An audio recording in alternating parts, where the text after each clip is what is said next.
they have something called Volcano bonds, which, they mine Bitcoin with a volcano in El Salvador. And the residents or the citizens of El Salvador can buy bonds on that, right? So in that bond, 50% of that bond goes to infrastructure, right? And then 50% of the bond goes to Bitcoin. So you get Bitcoin profits. Now, the purpose of a bond, you got to remember this, is that there's different levels of bonds. You got federal bonds, you got state bonds, you got municipal bonds.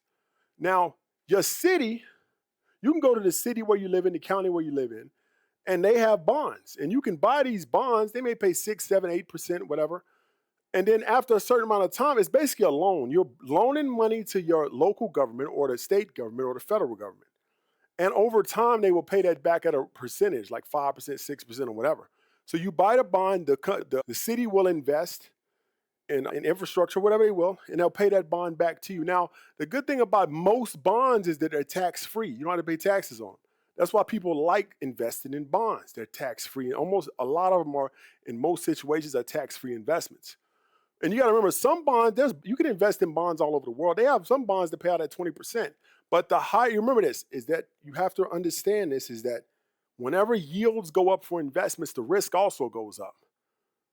Now, it could be, the risk may not go up as high as the return you're making, but the risk does go up as the yields go up.